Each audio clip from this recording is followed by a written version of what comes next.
Well, hello and welcome to another installment of A Doctor in Wonderland, The Adventures of a Clinical Psychologist in the Family Courts. In this series, I'm just recounting my encounter with the family courts and how I wound up over here and the very odd place the family courts are relative to a clinical psychologist. And so to sort of catch up to speed on where we've been so far, early or 2008, 2010 period, I entered private practice for my background as a clinical director for Children's Assessment and Treatment Center for Kids in Foster Care. And I encountered the pathology in the family courts through a client, and then I began to research more of the difficulties in the family courts. And this is my pathology. It's child abuse and complex trauma. It has to do with the collapse of a narcissistic, borderline dark personality into persecutory delusions. And I have background in diagnosing persecutory delusions, so I recognize those. It's a factitious attachment pathology imposed on the child for secondary gain to the allied parent. I recognize the factitious disorder from my time in Children's Hospital, and I have early childhood background, so I recognize that it was a false attachment pathology. It's not an authentic attachment pathology, that the directional um, motivation is all wrong for the attachment system. It's a factitious attachment pathology imposed on a child. And those are child psychological abuse. And so I recognize that, but I also recognize that no one else, none of the other mental health people in the family courts had a clue as to what was going on.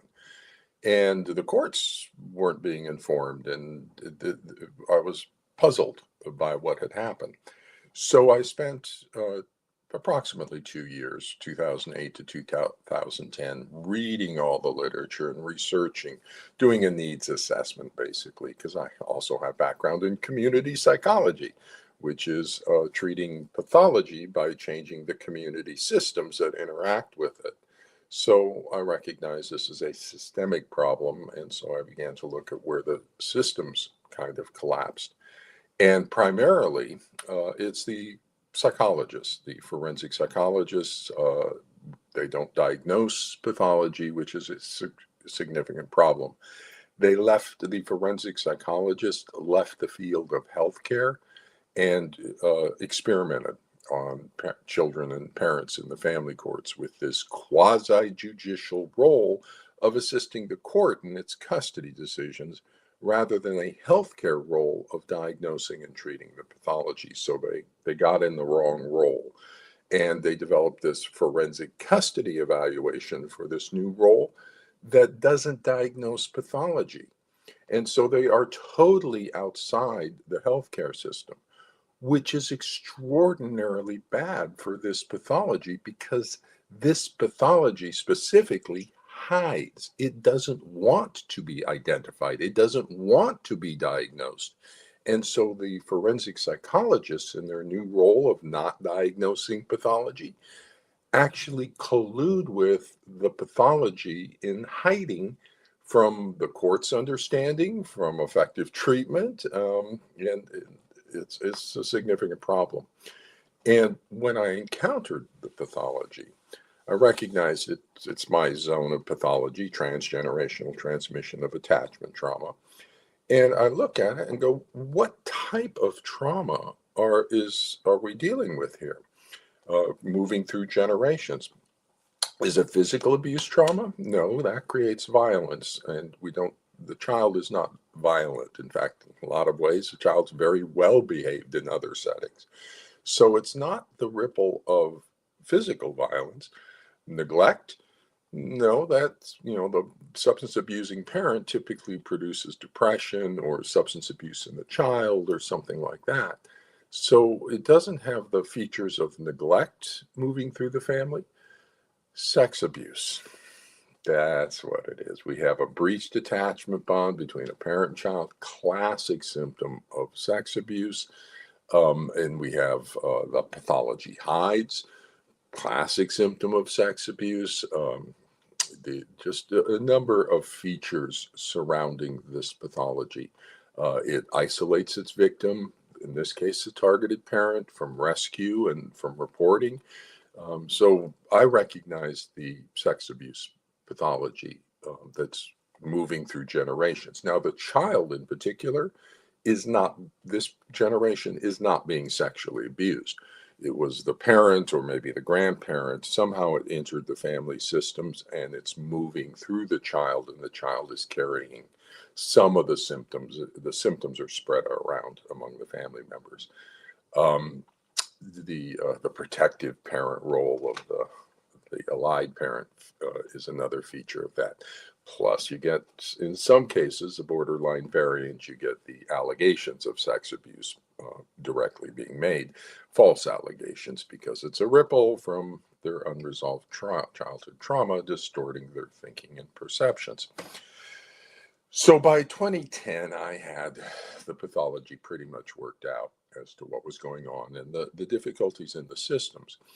And the two systems problems was fundamentally that the forensic psychologist left healthcare and started doing this experiment on human subjects without oversight, which is extraordinarily problematic.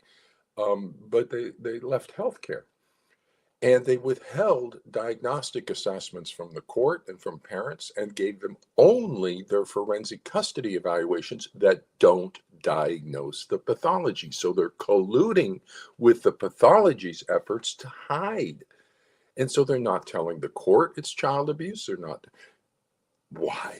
Because they're not competent in the pathology. They are the lowest form of mental health professionals. And as I look into the family court, no clinical psychologist works in the family courts because it's too professionally dangerous. It's narcissistic borderline personality pathology that's untreatable. The court comes in, destroys any efforts at therapy. And so why put our license on the line, which is for something that is essentially untreatable? And the pathology itself, narcissistic borderline dark parents, are extraordinarily retaliatory. And as a clinical psychologist, they're using the child as a regulatory object, to meet their own needs. And as a clinical psychologist, we want to change that. We want to take the child out of that role as a regulatory object. Well, that parent's going to fight that and retaliate against you, and licensing board complaints and all. And so no clinical psychologist wants to work and put their license on the line. The way I describe this to attorneys is, if the attorney had to put their legal license on the line with every single case of family conflict, of family custody conflict, there would be no attorneys practicing in the family courts if they had to put their law license on the line. If you lose this case, you're going to lose your law license. They're not going to work in the family courts. But that's what you're asking the doctors to do, to put their license on the line with each case. They're going to find a licensing board complaint, and the expectations for successful treatment are zero because of the court's involvement. The court's just going to decimate everything. We can't get the proper treatment in place, and the other parent's going to accuse us of stuff, and we're going to get taken off the case because of these false allegations by a delusional parent. So for clinical psychologists have abandoned the parents in the family courts, and that's another piece of sex abuse. The rest of the world, the bystanders, abandon that little child to the sex abuse. Nobody cares, nobody comes. And so the clinical psychologists have abandoned the parents, and the forensic psychologists are exploiting the parents financially with this $20,000 to $40,000 custody evaluation that doesn't diagnose pathology. Oh my goodness. I've got my one set of psychologists, the clinical psychologists, are abandoning the patient, and the other set of psychologists who should be working with them in the family courts, the forensic ones, are financially exploiting them. And why? Because they are the worst psychologists possible. They're the only ones that will come into work in the family courts, because you don't need to know anything. There's no expectation you're going to solve anything. and you get to do this big bloated forensic custody evaluation that, 6 to 9 months for $20,000 to $40,000. That's easy. And you're not expected to apply any knowledge or know any knowledge. It's just your opinion. You go through this procedure of interviewing everybody and doing some testing, and then you give an opinion. That's easy peasy. And you get clients from the court that are mandated to be with you. So these forensic psychologists could not get clients out in the general population because they're not that good. And so they go into the family courts where they get court mandated clients. If you ever read some of these reviews, these online reviews, Yelp reviews or something of these forensic psychologists, they're all ones. The general public is rating the psychologists in the family courts, these forensic custody evaluations, the top ones, as being one.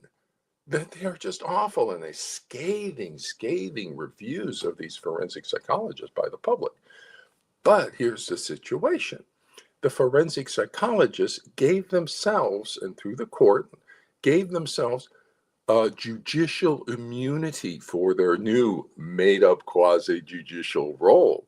They're advising the court, and so therefore they're immune from any sort of retaliation. That's how they handle the retaliation danger, is they just made themselves immune. Well, then there's no accountability. You can't file licensing board complaints, you can't malpractice, nothing. They can be as unethical, ignorant, incompetent, and destructive as imaginable. And it's okay. There's no accountability because they've given themselves judicial immunity, okay, with working with the court system. That needs to end, okay? The judicial immunity for psychologists in the family courts needs to end. The psychologists need to be held accountable for their level of professional practice. And the way we keep ourselves safe is by practicing at the highest level of professional practice and by getting a second opinion. That's how we keep ourselves safe. We should always be going in as pairs, at least, maybe even three, but we should always be going in as pairs to protect ourselves. Get that second opinion consultation, even third opinion consultation. You get the court to assign somebody, and you get each litigant's allowed to appoint their own second opinion consultant, and then you return a diagnosis. You get back into healthcare. That's how we keep ourselves safe. So the whole experiment of forensic custody evaluations and the quasi-judicial role for doctors failed. It's awful. Failed experiment on human subjects without oversight. That's the Belmont report. Oh my goodness, that's so bad. To experiment on human subjects, children and parents in the family courts, to withhold from children and parents in the courts a clinical diagnostic assessment and give them only your experimental forensic. It's so much bad stuff happened in forensic custody evaluations. And I know this in 2010. I know what they did. I know what bad things happened. They're misdiagnosing child abuse, or misdiagnosing delusional disorders, or misdiagnosing factitious. They're misdiagnosing the spousal abuse of the targeted parent by the allied parent using the child as a weapon. They're misdiagnosing abuse of the pathology. They are mistreating it hugely. And so these families are getting destroyed. The children's lives are getting destroyed by undiagnosed and untreated child abuse. And it's by all the forensic psychologists. And they are the ones in the positions of authority. They're the ones in the authority positions with the AFCC, the professional organization. They're into the APA, upper levels of the APA. They're into the licensing boards. And so these forensic psychologists are within all aspects of professional psychology, and they are disabling the mental health system response of diagnosis and treatment with their new quasi-judicial role that they're doing. And they are unethical, incompetent, lazy, and they don't care. Okay. And I know that in 2010, I'm just looking at what's going on, and I know that and key, they are financially exploiting the families, $20,000 to $40,000. So they have a financial interest in maintaining their custody approach. So if I come along with a clinical approach and say we need to get back into standard healthcare, diagnosis and treatment, start accurately diagnosing and treat, they're not going to want to hear that, because that means their entire career goes away. They have to leave the family courts for their unethical practice, their failure and duty to protect, their misdiagnosis, and this experimental quasi-judicial role. Whoosh, they have to leave. It's a failed experiment. They're not going to want to do that.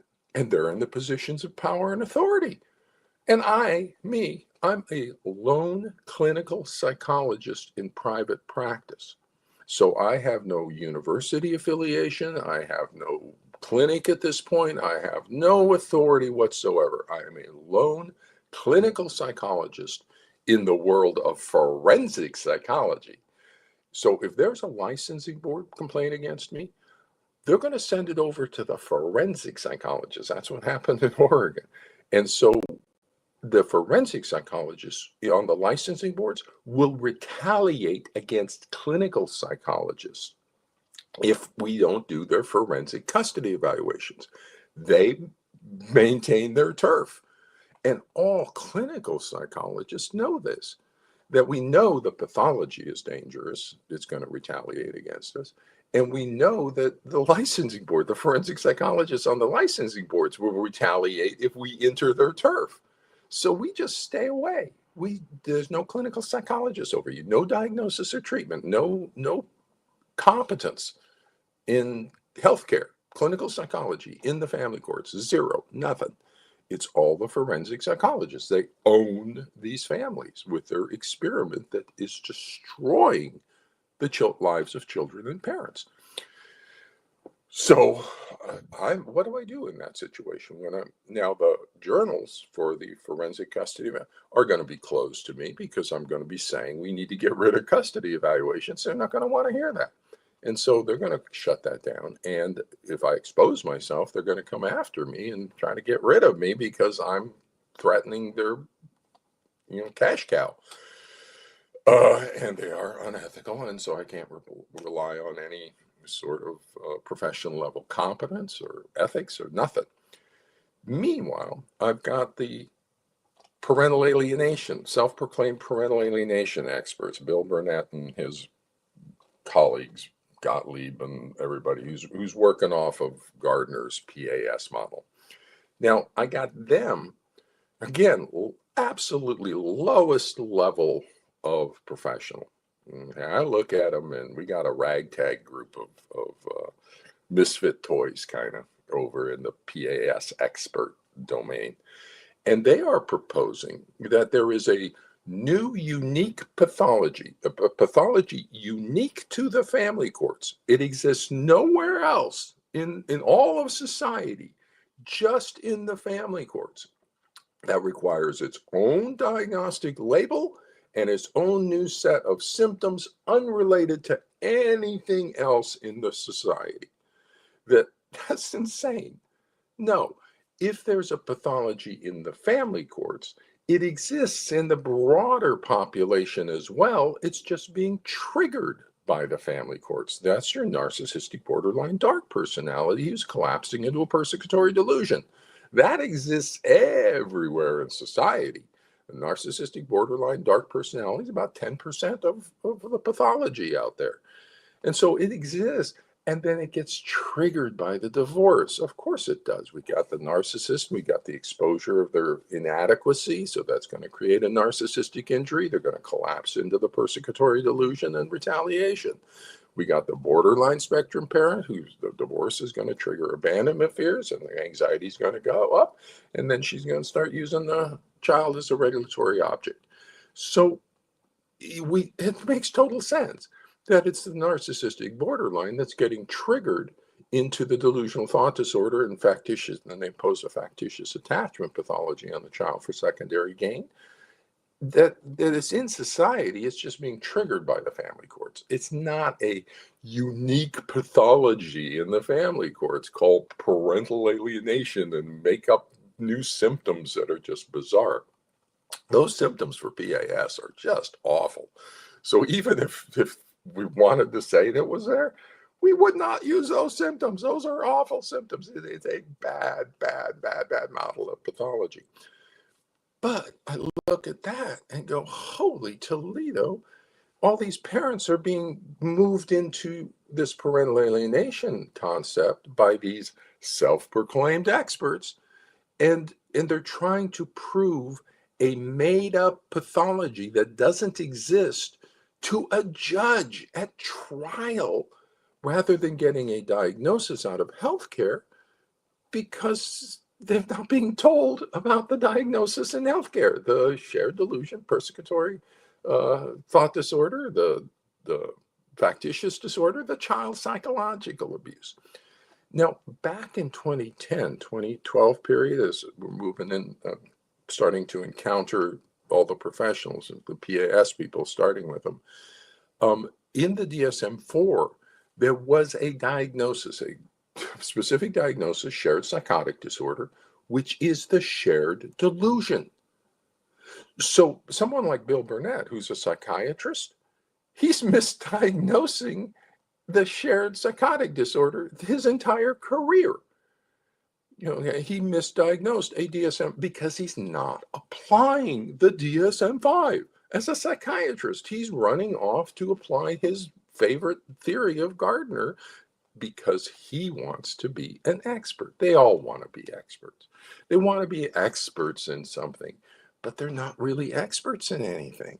They're not experts in attachment or delusional thought disorders or factitious disorders or child abuse and complex trauma. They're not experts in anything except a pathology they can simply make up.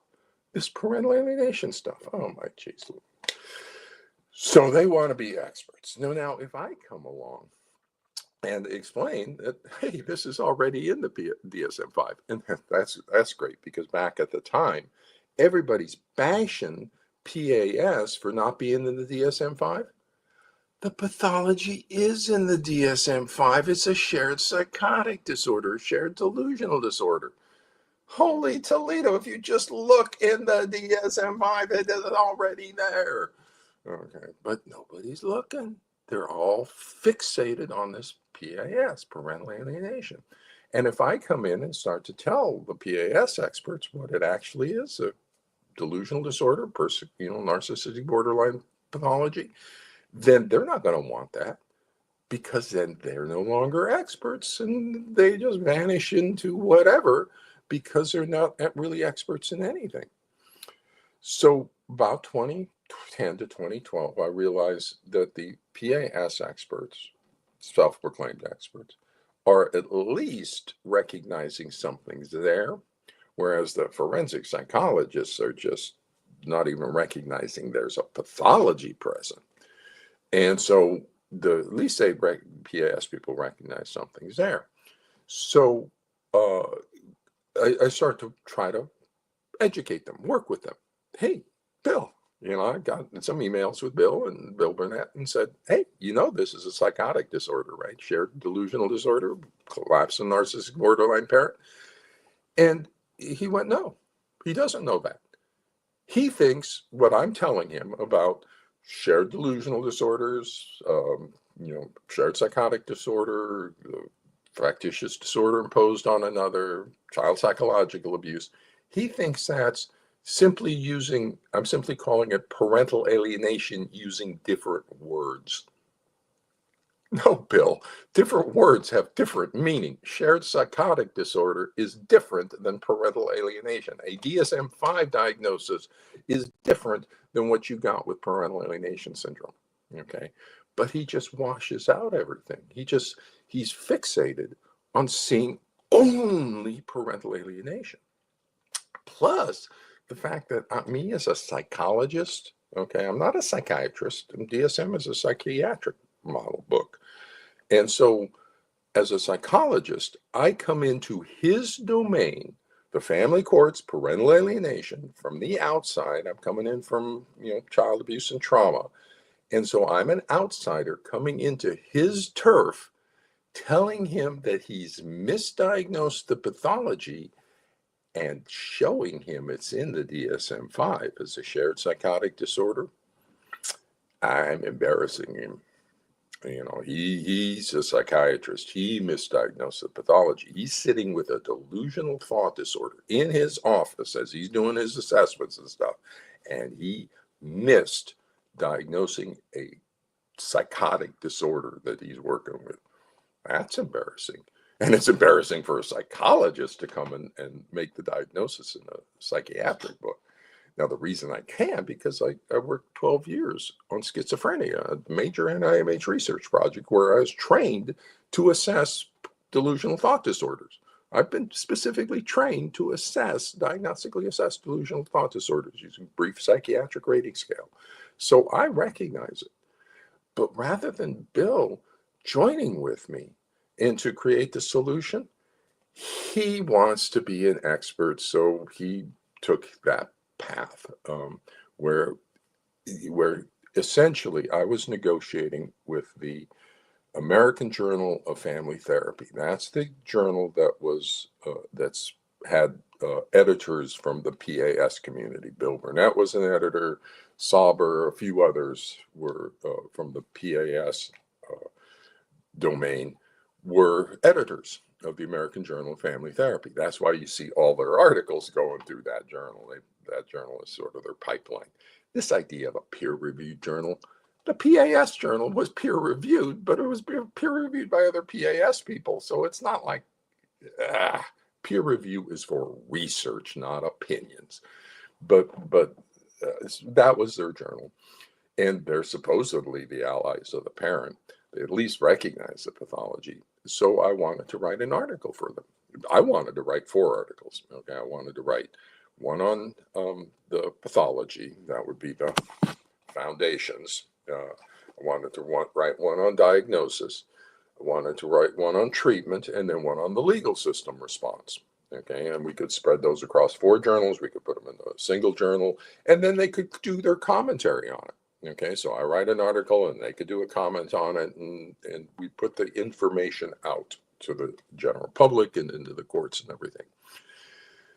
They said no. As I'm talking with the editors, Sauber, he said no. They want one article that describes it all, and they want it in 20 pages. Look at this. Okay, foundations, just describing the pathology is 300 pages. They want the description, diagnosis, treatment, and family court issues in 20 pages. Are you kidding me?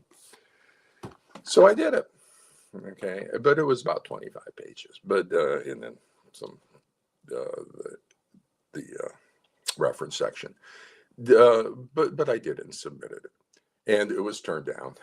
One of the reviewers, I suspect it was Bill, said that it made his brain hurt. There was too much information. It was too dense. It made his brain hurt. And that cracked me up. I made the brain hurt. Thinking, that cracked me up. But it was clear at that point that the PAS journal was closed to me. The forensic journals are closed to me. So I have no entry into professional psychology, because both of the existing groups of professionals who are in positions of authority and influence and power don't want my information out, because that means they have to go away. And we actually solve the pathology, and they don't want to solve the pathology. They want to be experts, one in PAS and the other in their quasi-judicial role for their own career standing and stuff. Okay, so I've got the systems being disabled, intentionally disabled, by the psychologists and other professionals in positions of authority. So what do I do about that? Well, one of the things I did was I published that article that I submitted to the American Journal of Family Therapy to my website. I just put it up on my website. And so it's still right there on my archival Purple Trees website, this article. Interestingly, in 2016, 3 years after I wrote it, Walters and Friedlander, 2 forensic psychologists, read it. And they cited to my article in their article on whatever they were writing about. But they got 2 really nice sentence paragraph things where they just say it's potentially a persecutory delusion, and they cite to me. I've got Childress in there that they're citing that could possibly be a persecutory delusion.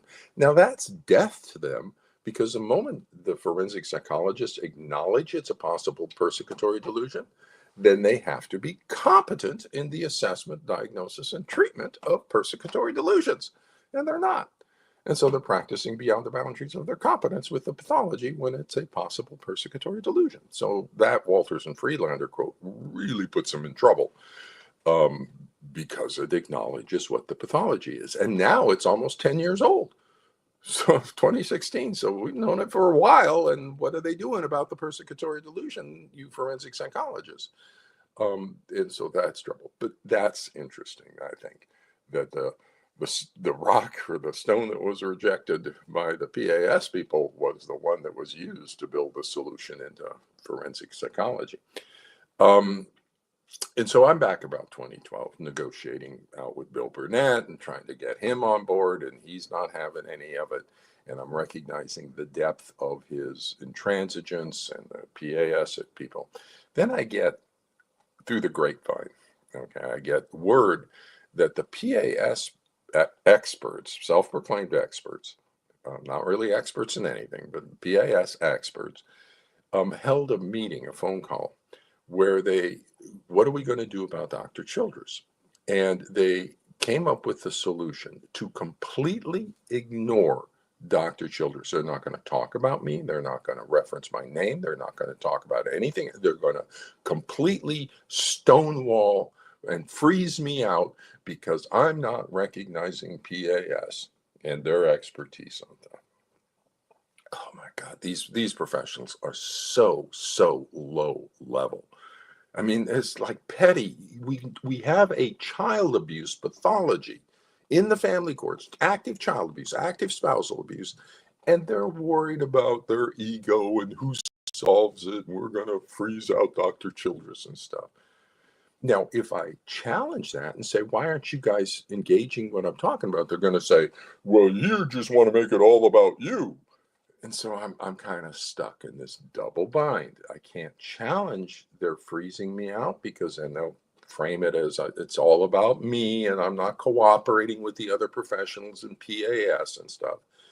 And but if I don't do that, then nobody knows about the pathology. And the parents keep getting led into the family court, into the proving this impossibly weak pathology, parental alienation, to a legal professional at trial that is so expensive, rather than getting a diagnosis of the delusional thought disorder, factitious disorder, and child psychological abuse. So 2012, 2013, I submit the article into them in 2013. And this is before I'd written Foundations. Okay, this is 2015. And so I was still kind of working out the ideas. There's a lot of different directions to go. With the Foundations, I decided to organize it by family systems, personality disorder, and attachment. But there's all sorts of associated ideas, intersubjectivity, meaning construction, misattribution of affect. There's all sorts of stuff as well. But that's how I organized it. Is into 3 domains. And in Foundations, okay, I explain it fully as a family systems pathology, cross-generational coalition, emotional cutoff. I explain it fully as a personality pathology, the collapse of a narcissistic borderline personality into persecutory thought disorders. And I explain it fully as an attachment pathology, the transgenerational transmission of attachment trauma, through the disordered parenting that the unresolved trauma creates. And then I link them. The attachment pathology creates the personality pathology, which creates the family system. So I describe it this way, I describe it this way, I describe it every way to Sunday. And that served as the foundations for then everything else I've been doing. If you want to know what the pathology is, go read Foundations. This is not a theory or anything. This is a diagnostic treatise. Okay, where this is and it serves as a foundation. And I self-published it for a couple of reasons. One, because I don't view it as a book back then. It was a tool. for a variety of reasons. Puts everybody on notice. The moment I published this book, standard 2.04 and 2.01 of the APA Ethics Code become active. The application of knowledge as a basis for professional decisions, family systems, persecutory delusions, um, narcissistic borderline, DSM-5, attachment. So the moment I publish this, all that knowledge becomes relevant and applicable under 2.04, and they must be competent in all those domains. That's 2.01. So the moment I publish Foundations, everything's solved because I've activated the ethics code. So, and the other reason is because at that point in time, I'm mimicking the PAS because I'm trying to locate where the pathogen is, where the pathology is in various locations and people. And so I'm mimicking, because the pathogen kind of thinks, but not really. I call it, stupid pathogen. It's shut down frontal lobe executive function. So it operates on patterns. And so I mimic the pattern. Gardner, PAS. Childress, what was it?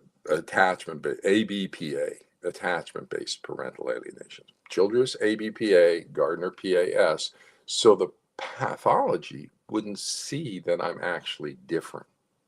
And so it's gonna just assume and then it will attack me with the same sort of patterns. No peer-reviewed research. Holy cow, attachment is entirely peer-reviewed. DSM is entirely peer-reviewed. That's not a relevant argument, but it will attack me and ABPA with that argument because it's not thinking, it's not processing information. So whoever attacks with that, you're the pathology. And I can recognize it wherever it is. So I mimicked for a while, and it helps me fly under the cover a little bit. And so that was Foundations in 2015 that I wrote as a foundation for that. But by that time, I was clear that the Gardner PAS self-proclaimed experts are false allies who are leading parents, intentionally leading parents to their children to destruction, who are using this made-up pathology level that you have to prove in the court, and intentionally withholding the DSM-5 diagnosis of the pathology from the parents and from the court's understanding. And I've got the forensic psychologists who are equally disabling the mental health system by not diagnosing the pathology in their quasi-judicial role, both of them with strong financial interests in the pathology. So 2012 range, 2015 range, what am I going to do about that? How am I going to solve that? As a single lone psychologist in private practice, when they have all the power, they have all the megaphones, they have everything. APA ethics code. That's how you solve it. When there's any sort of difficulty in professional psychology, you got some sort of problem, some sort of quandary, the first thing you do is you go to the APA ethics code. You go to your ethics code to figure out what to do about the situation. And so I went to the APA ethics code, and I got violations to standard 2.01, 2.04. As a result of those two violations, I've also got violations of standard 9.01 bases for assessment. Their assessments are not, or their opinions are not based on information and techniques sufficient to substantiate their findings. And violation of 3.01, 3.04, avoiding harm, that providing a DSM-5 diagnosis is a reasonable step to avoid harming your patient's clients through misdiagnosis. Okay, the danger is misdiagnosis. Giving a DSM diagnosis is a reasonable step for a doctor to do to avoid the harm of misdiagnosis. They don't do that. PAS people don't do that. Forensic psychologists don't do that. So we got a violation of 3.04, avoiding harm. So I've got 4. Add maintaining competence, that they should maintain. They never had it, but they should maintain it, 2.03. So I got 5 ethical violations where there should be none.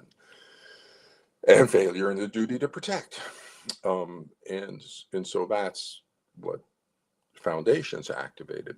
Then I have ethical obligations under 1.04. When I believe there's an ethical obligation by another psychologist, and I do, all of them, and 1.05 if it's not properly resolved in that by informal notification.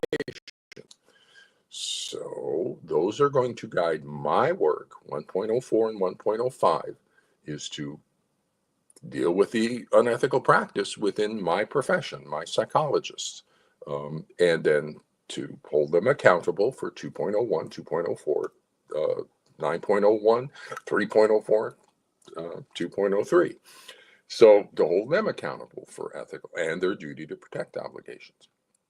Now, in 2013, the APA, American Psychiatric Association, came out with their DSM-5, and that they eliminated the shared delusion. Now, Bill Burnett was hammering them with parental alienation, trying to get parental alienation into the DSM-5, even by a word. And I just didn't say anything. I just let him give his full argument to the American Psychiatric Association. Let's see what they say. In 2013, they published the DSM-5, not a single mention of parental alienation. They even gave a new parent-child relationship distress, a VCO diagnosis, modifying diagnosis. They didn't even put parental alienation in that, which is the place that they would put it if they wanted to put something. They didn't want to put it. It's awful. I agree with them. It's awful. There's no such thing as parental alienation. Final statement. APA, American Psychiatric Association, DSM-5, totally reviewed the concept.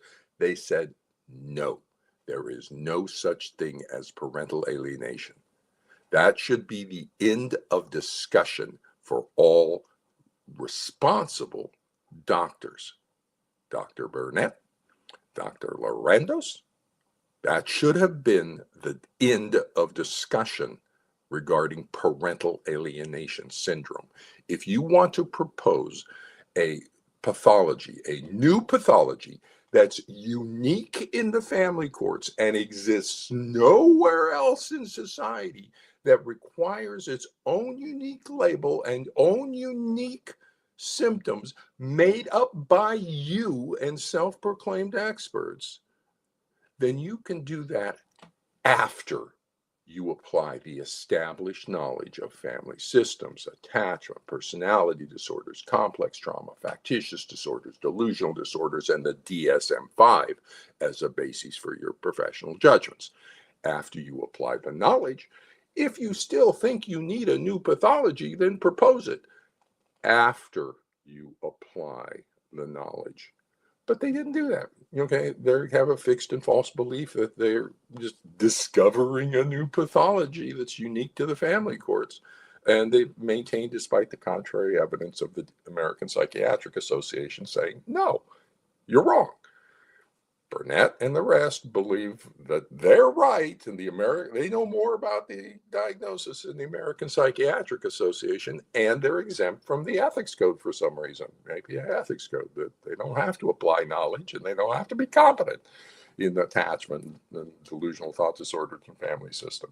They're just exempt for some reason. Entitlement. So that's the situation I'm looking at in 2015.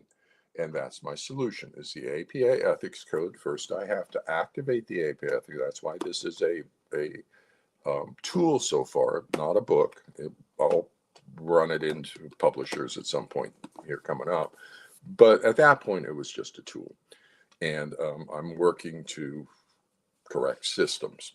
And I'm going to be using standard 1.04, 1.05, and their violations to 2.04, 2.01, 9.01 as my triad that I'm going in with. And then in the 2013, when the APA revised their diagnostic system, the DSM-5, they took away the shared psychotic disorder. Dang. But they added child psychological abuse, and they organized into a child maltreatment section, physical, sexual neglect, and psychological abuse. Well, there's my diagnosis right there, child psychological abuse. That will warrant the protective separation of the child from the abusive parent. I've got a factitious disorder and shared delusion that qualify as a child psychological abuse. Boom, it all makes sense. 2013, over a decade ago. This has been all completely solved for over a decade. And Bill Burnett knows it. He knows it. If he just switches to ABPA, an attachment-based model of the pathology, it's all solved immediately with the DSM-5 diagnosis of shared delusion and factitious disorder and the child psychological abuse. He refuses. He refuses. I met with him once at the AFCC convention. I went with Dorsey and met with him. Dorsey was there. She didn't trust me when they were alone with him.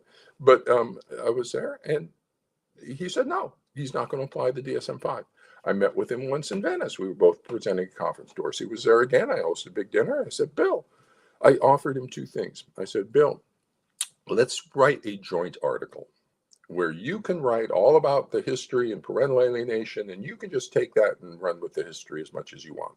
Then we'll say, and we are transitioning now to the DSM-5 diagnosis, and then you allow me to take the second half of where we will be headed. And we can write a joint article, bring us together, and create a unified voice. He said no. Okay. I said, well, and the second article would be for including a diagnosis, the shared psychotic disorder, in a revised DSM version. We bring back the shared psychotic disorder, but we move it out of psychotics and put it in the trauma section. So it's already a DSM-5 or DSM diagnosis from 4 and before. So they're just bringing it back, folie à deux, and we're moving it from psychotic over to the trauma people. The trauma people will love to get a transgenerational trauma diagnosis. And so we can write a second article. He said no, he's not going to do it. So I said, Bill, okay, how about this, Bill? At least release the parental alienation study group that you formed to advocate with the APA and the AFCC to get competence and to get, he said, no. And this was his words. The PASG is not an advocacy group. It's a study group. He doesn't want to solve anything. He just wants to be an expert, okay, for his own personal career gain and self-gain, because he thinks he's discovering a new form of pathology. So I know this. So since 2015, past 10 years, I know Bill Burnett and his group of parental alienation experts are intentionally diverting parents into a destructive path of trying to prove a made-up pathology label and possibly weak pathology to a judge, a legal professional at trial, rather than get a diagnosis of the pathology. And he's doing it on purpose, doing it knowing that all these families are getting destroyed. The lives of children are getting destroyed from a lack of diagnosis. The lives of the parents are getting destroyed from a lack of diagnosis. And he's intentionally doing that because he wants to be an expert. That's your allies. Those are your allies. Okay. The other side is the forensic psychologists who are just taking your money and solving nothing, and $20,000 to $40,000. And it's just a nightmare on that side as well. Now, I'll close with this because this is an interesting observation or understanding, is that notice that both parental alienation syndrome and forensic custody evaluations arose at the same time in the 1980s, and they each disable the mental health system in different ways. The forensic psychologists disable it by not diagnosing the pathology, and the PAS experts disable it by keeping us in constant conflict and controversy, so we never get to the DSM-5 and diagnose it, because everybody's arguing about whether or not parental alienation exists. No, it doesn't exist. So let's go to the DSM-5, please. But they won't let that stop. They keep that controversy going for their own benefit as self-proclaimed experts in the pathology. I will maintain, based on my knowledge and experience, transgenerational transmission of trauma, knowledge about this particular pathogen. It's a damaged set of information structures in the attachment networks that creates a pattern of pathology. It's a pathogen, damaged brain networks in the attachment networks. And my knowledge about what the pathology, it created the forensic psychologists, it created the PAS experts. A pathology created an entire field of psychology. How? Because it's in their brains. They control it. There's damaged information structures in the attachment networks. Makes them a little grandiose. I can come up with this quasi-judicial role for doctors, and I can just make it up. I'm entitled to do that because I'm so grandiose and everything. In the absence of empathy, for the parents and destruction that it's caused, and they can experiment on human subjects. They're simply entitled to do that.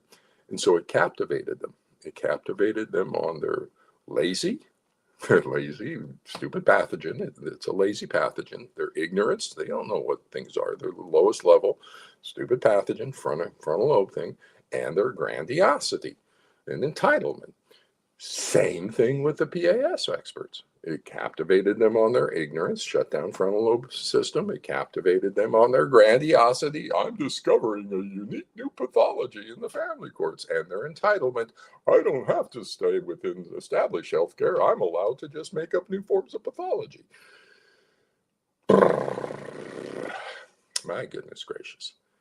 There is a pathology. The ADHD doesn't make up new domains of psychology, okay, or it doesn't create allies out of the mental health people. Autism doesn't create allies in the mental health people. This is pathology, narcissistic borderline spectrum, the transgenerational transmission of attachment trauma. Looks for allies, creates allies, and it has created two groups whose role is to disable the mental health system response to the pathology. That is a sophisticated pathology, let me tell you. For to create your allies in mental health to disable the mental health system? Wow. And so I think that's extraordinarily fascinating that we need to get looking at that. Once we solve the child abuse and parent stuff, how did we get there? How did this pathology create allies in the psychology people? The psychology people are colluding participants with the pathology in the psychological child abuse. The psychologists are child abusers. And I've known this since 2013, okay, 2012, 2010. Over a decade, I've known the psychologists are participating in the child abuse. And so you can see from all of my work, I have been clear in my consistent message because I know where we're headed. I know we're headed into the ethics code. I know we're headed back to professional practice. I know we're headed to get rid of the forensic experiment in quasi-judicial role and get back to I know where we're going to be going. Back to established healthcare and child protection for child abuse by a narcissistic dark parent. And so even though the world back then didn't look or wasn't responsive to where I was and the understanding of the pathology, I know where we're headed. So you can look back at my work and it will all make sense once you see there's a direction to this. I basically have you guys on a treatment plan. The families and the parents on the treatment plan. I should talk about the treatment plan next time. So with that, that's the quandary, and that was my kind of road out of this. As a lone individual psychologist, I'm going to anchor on the APA ethics code, professional standards of practice, duty to protect obligations, child abuse, spousal abuse, DSM-5. I'm going to anchor there and then just move this forward and expose truth from the lies. This is a pathology of lies. Everything about this pathology is a lie. Everything. So even the forensic psychologists, they're a lie. The PAS, it's a lie.